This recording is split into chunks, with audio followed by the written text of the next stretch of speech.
The Art of Arthur Adams. Considering how well this Kickstarter did, I wouldn't be surprised if most of you, if not all of you, have at least heard of this thing. If you don't at least own it, that thing went crazy. I think it approached $500,000 for that Kickstarter, which is great. I like to see something like this. An art book gets put together by a respected artist that's been around for like 40 years, and they decide to throw together let's put together an art book for this guy, and we'll do a Kickstarter and see if people show up. And holy Lord, did people show up. So I think that's fantastic. It puts awesome product in the hands of people that want it, because, they don't have to just print a thing and make it and then put it out there and hope that people buy it. It's one of those awesome situations about Kickstarter where they make a thing and then you get to choose to fund it, and then they can make it based on how many people want it. It seems like a really great model going forward for anybody to a Kickstarter is just an easier way to gauge people's interest, and people are always going to be interested in Arthur Adams. I mean, this guy's so good. Gotta love this cover, and I really, really can't get over how much I like the coloring on it. That looks just fantastic. But, oh, excuse me, the thing about Arthur Adams, well, there's so many things. There's too much to mention about who he is and his legacy, and I'm by no means an expert on it. I don't know. I mean, if you've been following my channel, you know who the era that I grew up in and the guys that I gravitated towards, and I was kind of peripherally aware of Arthur Adams, but when I was younger, I didn't understand the influence that he had on all the guys that I am a big fan of as a kid. But now that I'm older, I understand who he is, what he's done, and the influence that he's brought to everything. One of the many things that I am just always blown away with by him is attention to detail. I mean, it's one thing to draw like a sexy girl riding a big giant lizard thing, but the details, like, okay, so the hat, the little tassels hanging down, is this a whip that she's holding? The sword, all the little details on the sword, the saddle, the rolled up blanket or whatever, this satchel, a basket with all kinds of different, knick-knacky things in it. This,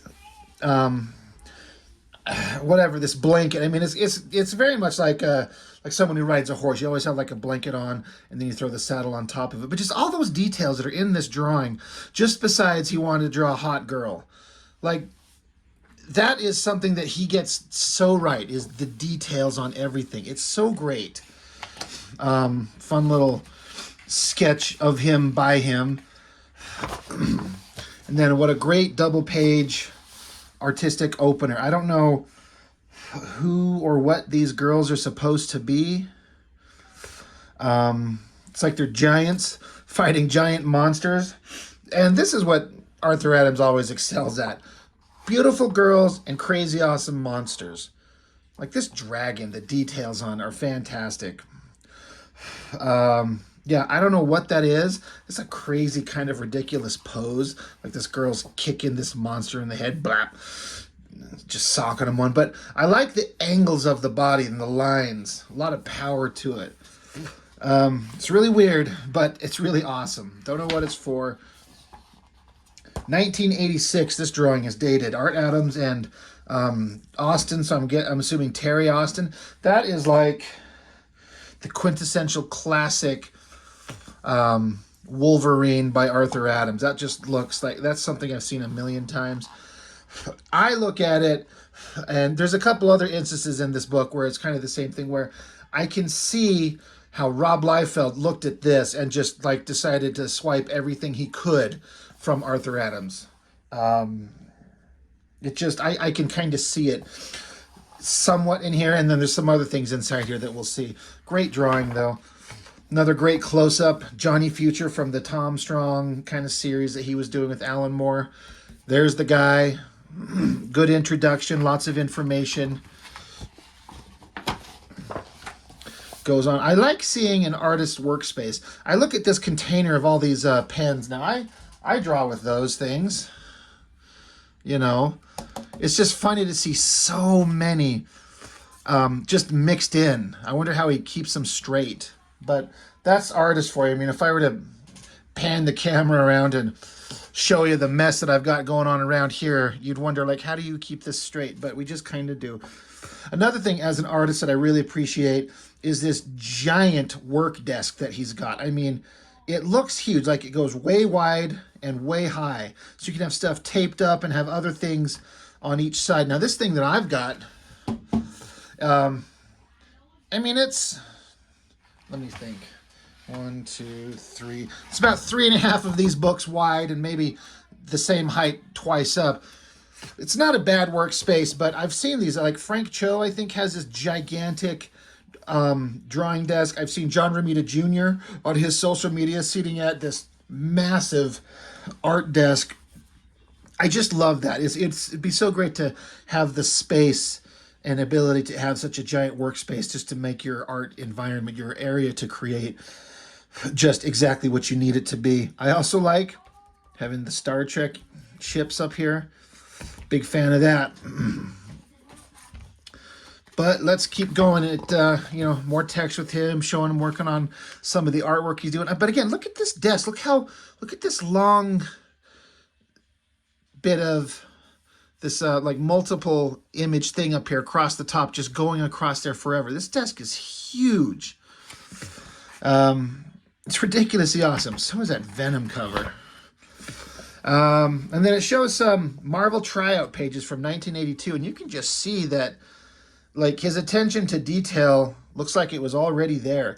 There's some very lush pencils. I look at them, I'm like, that would be a trick to ink if you're not really, really good handling the ink and in control of your lines. These look like they'd be kind of difficult to do. But it's always fun to see the old work like that. Another old drawing from, it says, 82, inked by Terry Austin. This one, inked by Mike Mignola, it says here in the text. So this is just kind of a bunch of older stuff to start out with, which is awesome to kind of see his progression as he goes. Some rough photocopies of old pencil work. Anytime I see an image with like a central figure racing towards other characters that have like guns pointing at them, I know that Liefeld does this type of stuff a lot, but you see how Arthur Adams here, he puts in all these little details and makes these circles in the gun sights and the barrels and puts in these lines to indicate this metal texture, and then takes the time to make these knife blades look like knife blades. Now, if you go look at the same version that Liefeld does, laughable. Longshot design sheets. Longshot, like I've mentioned this before, he apparently was a big deal at the time, especially drawn by Arthur Adams. He was done and gone by the time I got into comics, so I have no connection to this guy, so I don't care. But I do understand that he had quite the popularity for at least a little while, and I don't even know if where the hell is he now, even. Here's a kind of another version of that Wolverine running towards you, and I feel like he mentions in these texts, Arthur Adams does, how he ended up doing a long career of images of Wolverine running at you. And I looked at this forearm right here with the way he had these like forearm muscles built and this kind of funny looking hand and fist. This looks so much like a Liefeld forearm. I feel like he looked at this and tried to adopt that so much. And it's not the best forearm and fist that Arthur Adams has ever done. And it's funny that I can see so much of Liefeld in that. I guess there was a time, I know there was some kind of storyline where the X-Men visited Asgard, something to that effect. That's Storm in this awesome, ridiculous Asgardian outfit. She's got a hammer. I don't know what the story is. That's great artwork.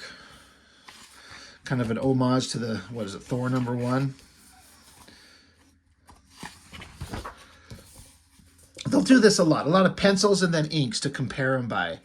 So detailed. As an inker, again, it would be like, God, where do I even start? I like this shot. I'm trying to see if I can't flex it up here. I've talked about this before in some other videos. This original Storm costume design is iconic and perfect, and I can in no way justify the need for her to have so much skin showing. But it is just, I just love it. Like, she's never looked better.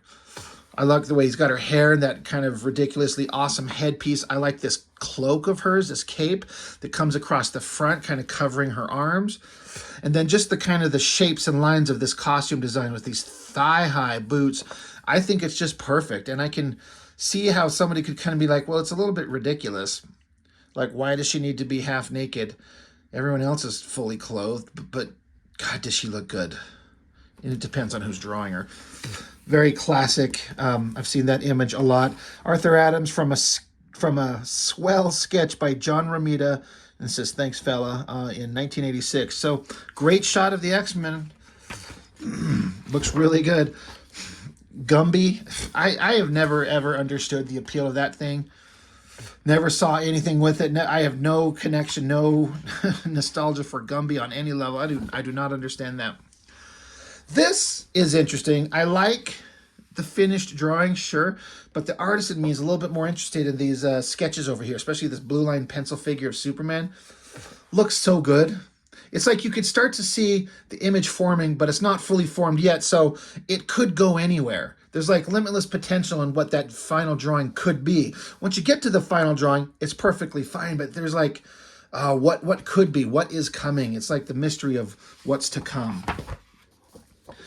Another pencil to ink comparison. Super awesome. Appleseed, he's doing some covers for some manga-inspired stuff. That's one crazy gun. Great architecture.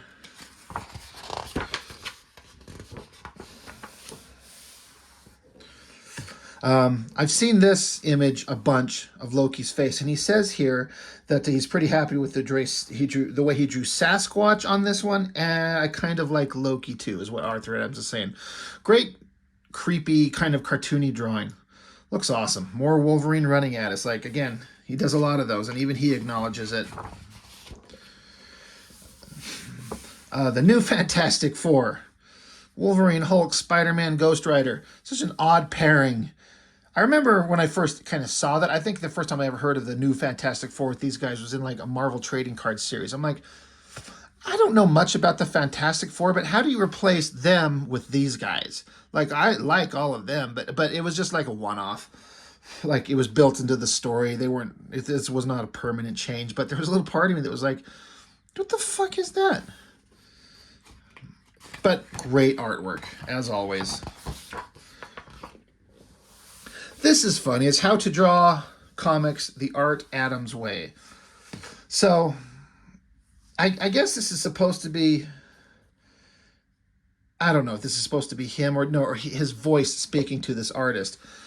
Like, the artist is sitting at his table. Again, I love all these details of this art environment that he's sitting in. Like, this guy's drawing, and he's like, oh no, look at that leg. Legs don't go like that. I've got the perspective all screwy. Rats, I'll never get this. And you hear a voice speak to him. He says, young man. He's like, who, me? And then the voice says, you'd like to draw comic books for a living, wouldn't you? Gosh, who wouldn't? And who's your favorite artist? And he's like, that's easy. Arthur Adams, or any of the 1,203 guys who draw like him. It's getting hard to tell them apart anymore. So that's hilarious, because he's calling out the fact that it's very obvious that he's inspired a bunch of people. So the voice says, then welcome to the only officially authorized Art Adams swipe course in the entire country. Official? He knows about it? Of course. In fact, he's drawing you right now. Wow, that is official. But what classes do I take? What books should I read? The voice continues, I can assure you, we won't be needing any of that nonsense. Do you have all of Mr. Adams' comics? Sure, 10 of each. He hasn't done all that much. So the humor is also great. The voice says, do you have tracing paper? Yes. And half a brain? I think so. Then you're halfway there. But what's the other half? It says, these are your official Art Adams plastic playthings, your official Art Adams lucky pre-stained work shirt, and literally hundreds and hundreds of official Art Adams time-consuming diversions. They're fun. And the artist is like, I'll say, In the weeks coming, you must think like he thinks. Watch what he watches. You must become Art Adams. So I like that his art space is transformed into that giant desk, a TV right above it with like Godzilla on it, and then a bunch of action figures. You've got like Creature from the Black Lagoon and Godzilla and dinosaurs and skulls and monsters, all that stuff over here. The other side, there's the Star Trek Enterprise, and a bunch of alien creatures, the literal xenomorphs. Like, I like how he calls them time-consuming diversions. That's super funny. So the artist is like, oh, this is making me dizzy. The voice says, exactly. Well, how much is this all going to cost? The voice says, who cares? People who swipe Mr. Adams generally make 2 to 3 times what he does in a year. So he says, great, I'm going to grab my tracing paper and get a copy of Long Shot and get to work. Or maybe I'll just play with some of these nifty toys first. Now you're starting to think like Mr. Adams. And remember, you're having sushi for dinner. Sushi, is this how Todd got his start? It says, next, Godzilla awareness. So a funny little cartoon strip there where he's kind of saying something but also having a sense of humor about it. I thought that was pretty entertaining to see. Conan covers. That seems to be right up Arthur Adams' alley. Muscular guys, monsters, hot babes. Sign me up, right? Double Dragon. All right. The new Fantastic Four trade paperback cover. Great drawing. Now this shit right here. Drawing Godzilla, monsters, all these textures, these gray tones he gets in his black and white artwork. Now on the back here is obviously like a screen tone put on there. But on the face, just the cross-hatching and line work that he puts in to get this uplighting, this light source. It is fantastic. And then this giant monster creature here, I mean, it's Godzilla, but man, does that look amazing. Like, he can draw it all. So good.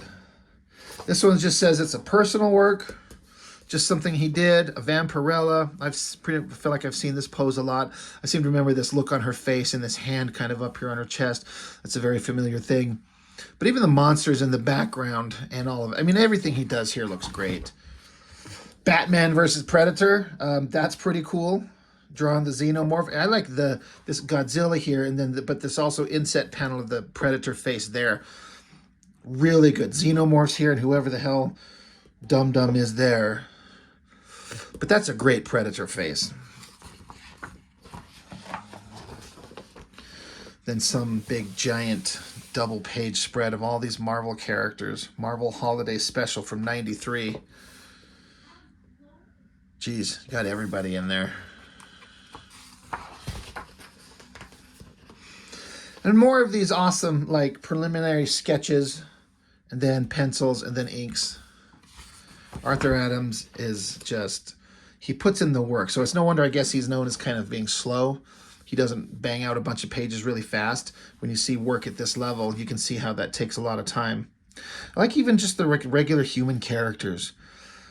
You know, different kind of shape, faces, ages, expressions. And then all the details on the gear they wear, the clothes they wear. Really awesome stuff. Some Madman stuff. Death for DC. Star Wars, the preliminary pencils and the final. I don't know. I've never, ever cared about Star Wars in terms of comic books. To me, Star Wars is the movies, and Star Wars is the original movies, and then the end. That's where it kind of rises and falls for me with very few exceptions. So, as a single image, it's interesting, but Star Wars to me is about, it's a movie. It's the sound. It's the music. It's the sound. It's the sound effects. It's the drama. I am not interested in Star Wars as comics at all. That being said, Marvel did do a whole series of books several years ago that were pretty damn entertaining. And one day we'll look at them. Monkey Man and O'Brien. I remember hearing everyone just raving about that. Never seen it. New Men here. That's a Liefeld creation. Power off. Oblivion by Comico.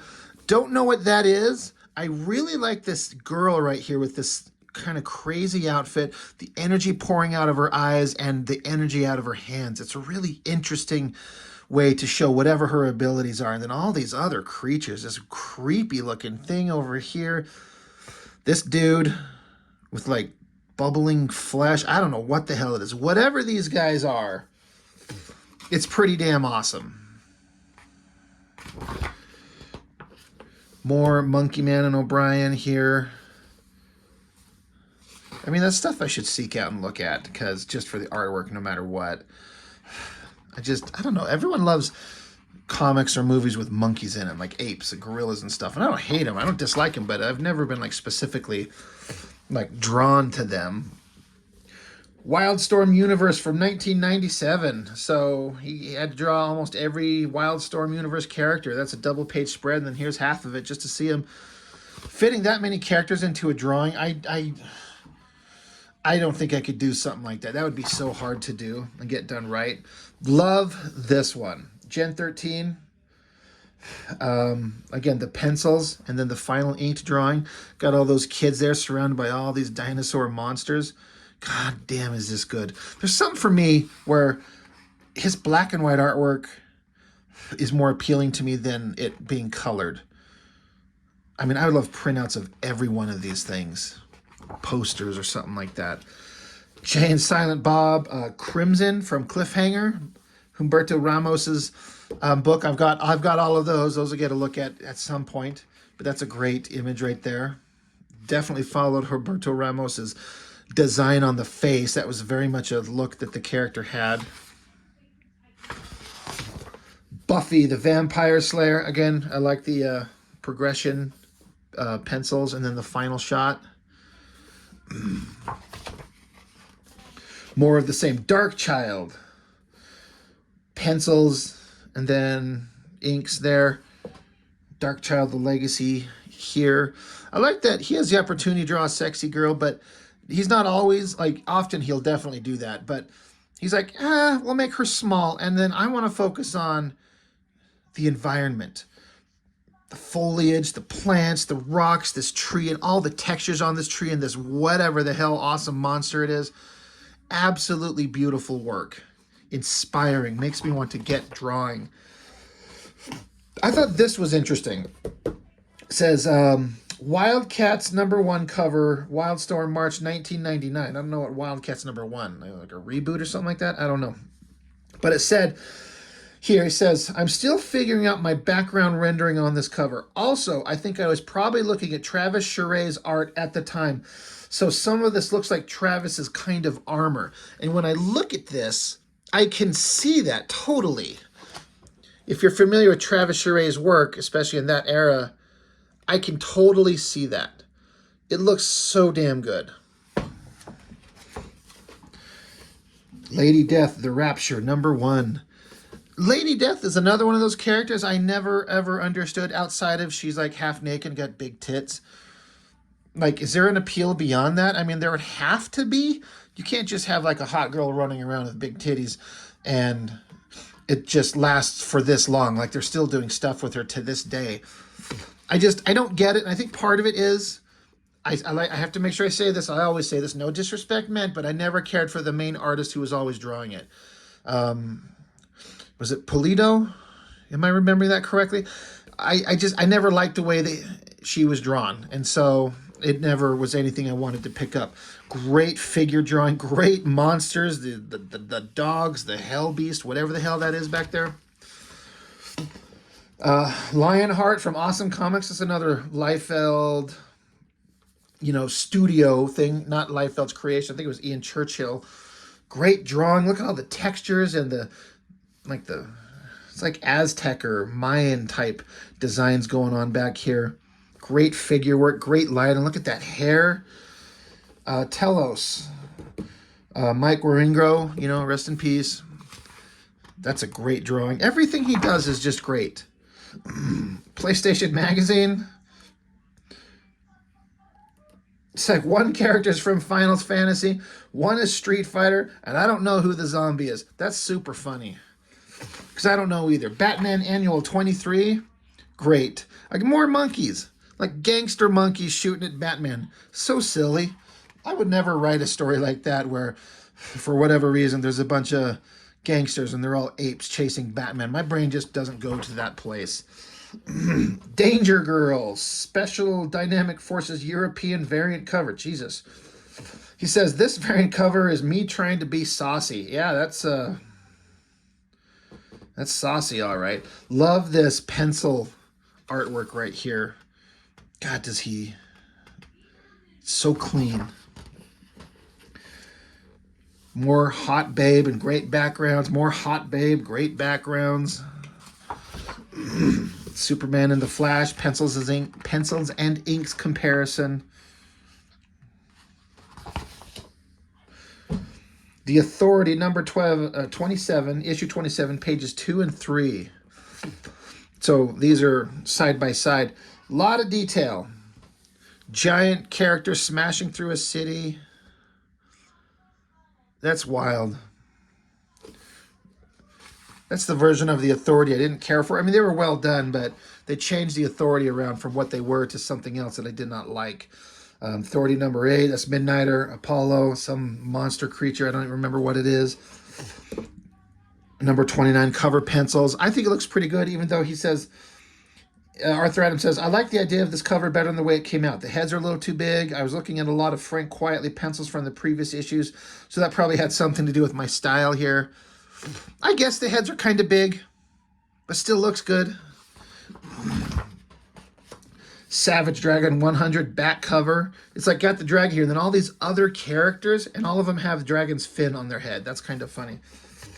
Arthur Adams sampler cover. Hot Babe, and that's a snake. And look at the background. That's all cross-hatching. How much time did that take up? Holy Lord, that would be time-consuming. Thundercats, hell yeah. 2 different images, Thundercats number 1, and then Thundercats source cover, or source book cover. He's saying, I think it's interesting, you could kind of tell how a person kind of come up in different eras. He's like, he says, I know there are people who hold Thundercats really close to them. For me, it was a time in animation when animation just got really ugly. And granted, I understand people were working within the budgets they had available and with the talent they had available, but I understand there are people that do have affection for them. What's funny is, I feel like Thundercats, especially some of the first episodes, first season, the animation is actually pretty damn good. So, I don't know. But he makes it all look awesome. It gets all the characters in there, all the details. God damn, does it look good. Johnny Future. This stuff was amazing. Look at this drawing. It's one of my favorites. When he was doing Tom Strong's Terrific Tales, when Alan Moore did his... what am I trying to... I mean, it's part of the Tom Strong universe. But they got Arthur Adams on there to draw this Johnny Future. Just these weird tales of this girl in a future setting just going on these weird, crazy adventures. It was really inventive and imaginative and fun. And what an opportunity to give Arthur Adams, again, the opportunity to draw a sexy-ass girl. Like, we got to have her ass in there because, come on. And weird monsters. They're like alien bug chick things, and they all got giant boobs. So it's sexy and creepy. I don't know. I have all of those books, so eventually we'll look at them. More layouts, like rough ideas he's working out, and then rough pencils, and then the final inks. So there's Johnny Future, there's Tom Strong. That's young Tom Strong, you know, in the past. She has this, like, cat helper. Just look at the detail, though. I mean, look at all the details on that image of all the technological backgrounds. It's unbelievable. It's so good. Tesla Strong. This is like there was a one-off issue with the daughter of Tom Strong, and where she travels the multiverse and runs into different versions of herself. We'll look at that one. Another personal work, some weird fish girl thing and some shark dude. Don't know what it is, but God, is it good. JLA Scary Monsters cover number 1. I like the superhero figures, but the artistic part of it that's most intriguing to me are all these little tendrils and legs and whatevers of all these monstrous bug creatures around. Gosh, does it look good. So many textures and designs. It's got to be so fun to do. It says more personal works. Just hot girl and weird creatures and crazy backgrounds. I wonder if it's kind of like a therapeutic thing to just sit down and do this cross-hatching on these backgrounds. You just have to sit there and take all this time doing all of it, and you just kind of get lost in it. You just kind of mindlessly noodling away at this stuff, and it passes the time, and you can like decompress from stress if you're not on a hard deadline. I mean, that's why they say personal works. I don't know. I'm just guessing here, but I know that it can be kind of a therapeutic thing. But what beautiful artwork. Superman. Throwing a whatever the hell this guy is. I have no idea. I don't read too many DC comics, but I always love Superman. Another hot babe and monsters. Hot babe and monsters. She's got the biggest titties in the face of the planet right there. Good Lord. And they're just free floating. I mean, they're in zero gravity, so I guess they could bubble around. This weird monkey body and like a human skull in this like sci-fi helmet. It's ridiculous and it's awesome. Red Sonja, always going to be fun. So you got Witchblade, Vampirella, and Magdalena. This is one of these things where, you know, Michael Turner started doing Witchblade, and I don't think that he did this, but I think other people interpret it this way because the Witchblade is like a gauntlet, and then it has the magical ability to like extend its like tendrils all over her to give her like body armor. But of course, it's a comic, and we got to sell it to make it look sexy. So just like it leaves a lot of skin showing. But they started drawing the part of this armor that covers her chest, looking like hands holding her boobies. And I've seen that. There's a cover that Adam Hughes did with the same thing. And I both kind of like it, but I also kind of like, ooh, it's almost, you could almost be kind of like embarrassed to show that to certain people. Like, did you intentionally make that look like a set of hands squeezing your tits? And you're like, yeah. I'm like, all right.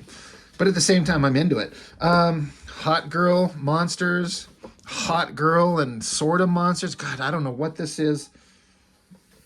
Jeez, that looks good. God, just taking it all in. Avengers Classic.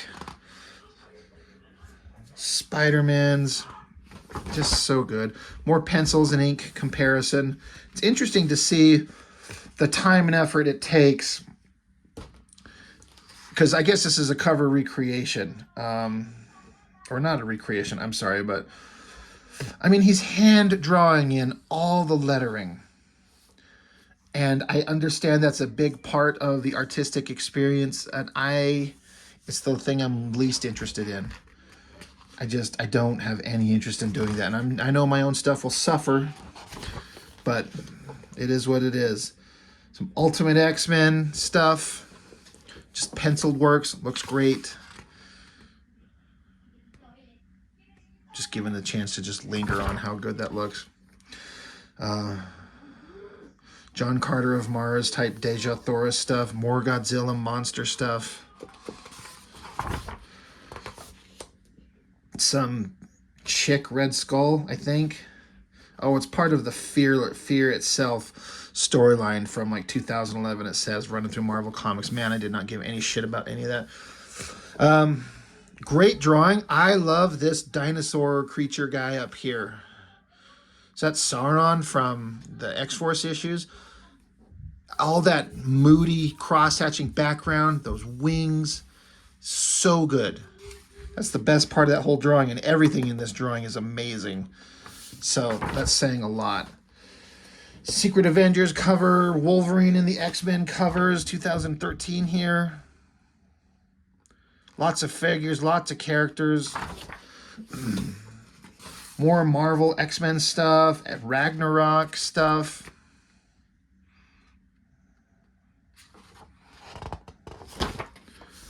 Scooby-Doo. Anybody watch that god-awful, horrible Velma series that came out that didn't even have Scooby-Doo in it? I only saw bits and pieces, and I knew enough to stay the hell away from it forever. Guardians of the Galaxy.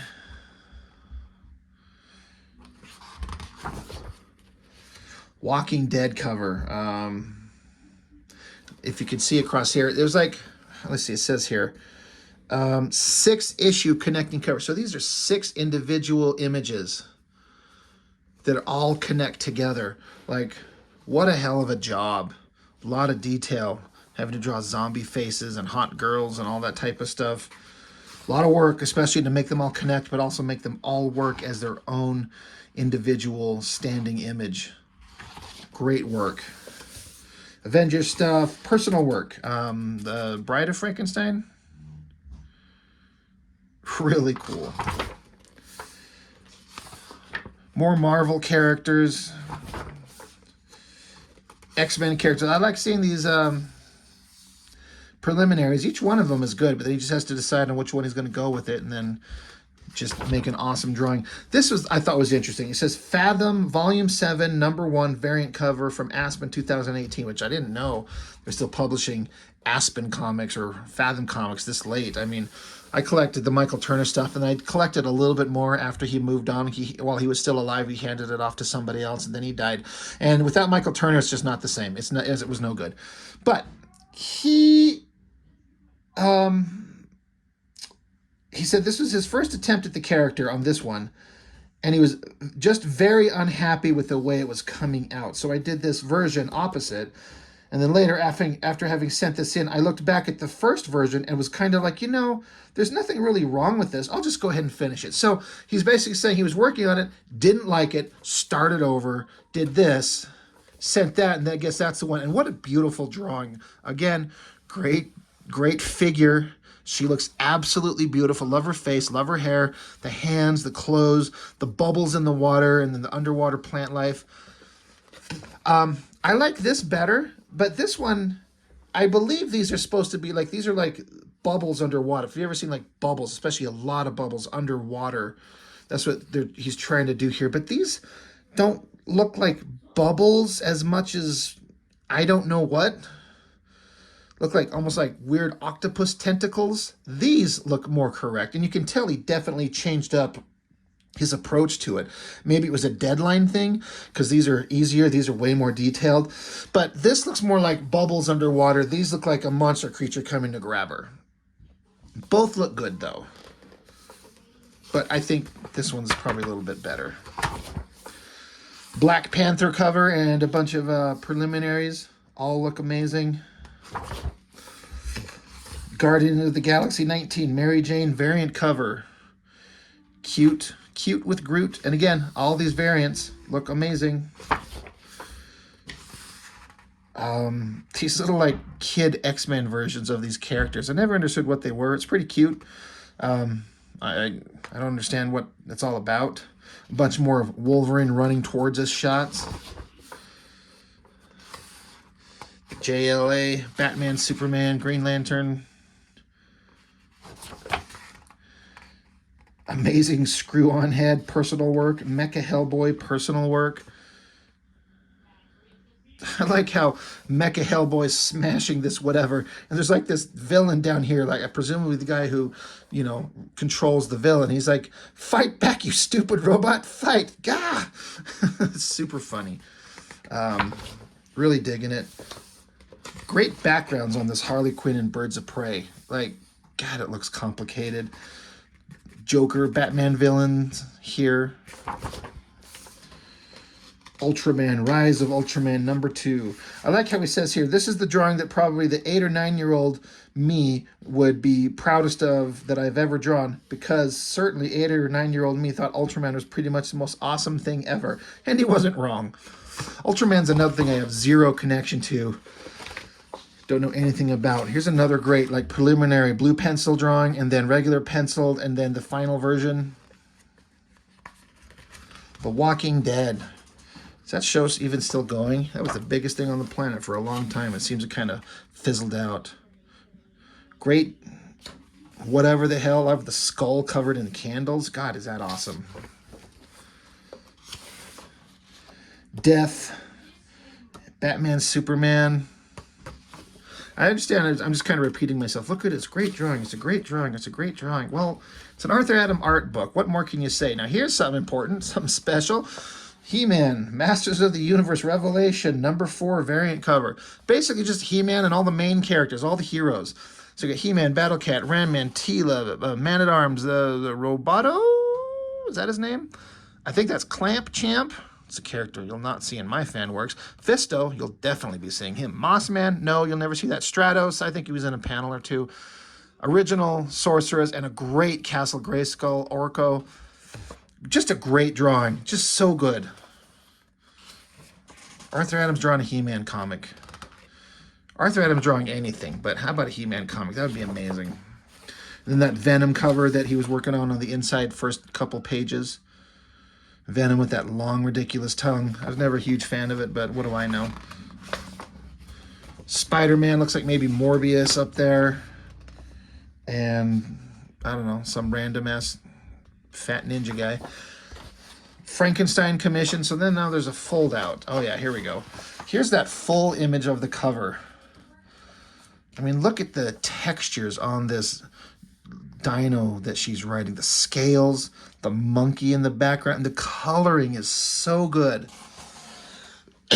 Excuse me. Just fantastic. It's so good. I mean, I kind of want to pull this out and hang it up. I don't think I'm going to, but it's on the back side. Just kind of a close-up of the textures of that lizard. Like all these crazy scale textures. Amazing. Colors by Alejandro Sanchez Rodriguez. Never heard of that guy's name, but good God, is he good. So anyway, that is it. Oh, damn. Can that be the thumbnail to the video? Probably not. Great book. If you love artwork and comics, you should have got this thing. They're probably still out there available, but very much worth it. God, there were some extras that came with it, and I set them aside. What the hell did I do with them? This is what I get for not being prepared.